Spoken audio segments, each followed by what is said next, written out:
How's it going, guys? Try back again. We're going to bring you another video. This one's going to be doing a video talking about the Walking Dead television series and what things would be like if Shane and Andrea had actually left in Season 2.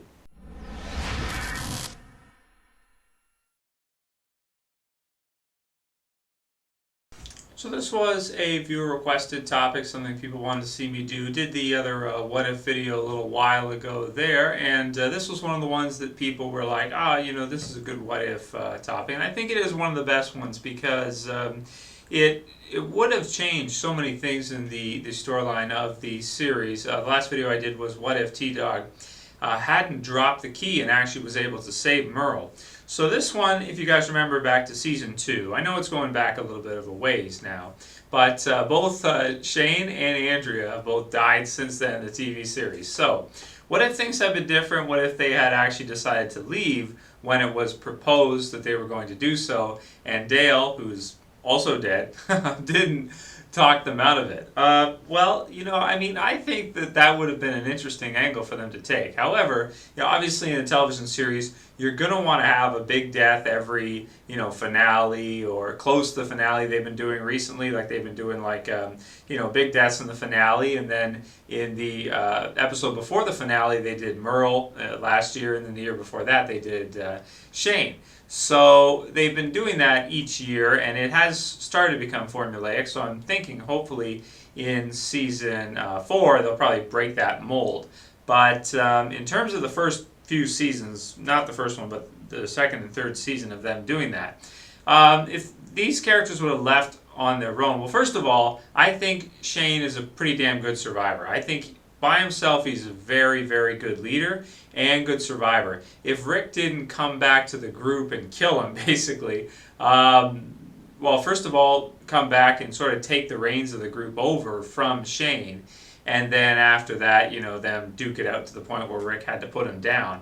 I think Shane would have done pretty damn good at surviving in a zombie apocalypse. I think he would have. He could have formed maybe a new group. He could have, because he also, too, if you remember, was the first one to start to turn against other survivors in the world, like Otis and others. If he met people just like Rick did, there's a good chance he might blow them away as soon as he meets them, that type of thing. Now, that could get him into some trouble, but at least he wouldn't, if he was with Andrea, maybe they were starting their own group, he wouldn't be taken advantage of like a lot of, people would be in a zombie apocalypse. By others just out there in the world if they're being, too nice to them, too friendly, these kinds of things.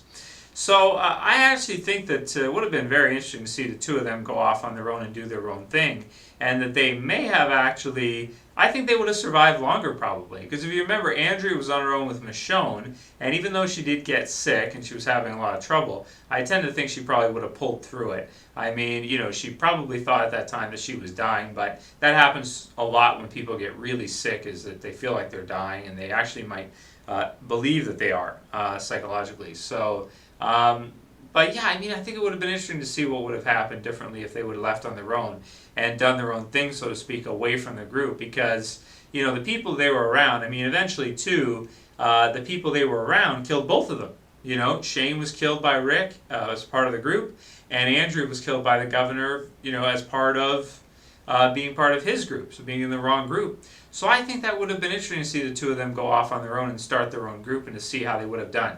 I actually think they probably would have survived up until now. Now, it would have changed a lot of events in, the rest of Season 2, and definitely in Season 3, a lot of things would be different if they were still around and doing their own thing, maybe in a different location or something, had gone for Fort Benning. So we'll see, because Shane actually probably would have wanted to go to Fort Benning, because I believe that's where he said he was going to go to earlier on. So we're going to get to see probably what Fort Benning is like, even though some people were commenting that it probably is overrun, because in Season 2, Dave and Tony at the bar, I believe they did tell Rick that Fort Benning is overrun. And the radio for the sanctuary that we hear about in Season 4 could be referring to that, and there was some static in between, as people are thinking that the person on the radio was saying, do not go there, but that not part was cut out. Those who arrive survive, but there's the cut in between. Maybe they said will not survive because of how many walkers there are there, or something of the sort. But just my personal opinion, I think that Shane and Andrea probably would have survived longer on their own had they have left and not gotten talked out of it. So just my thoughts on that what if topic.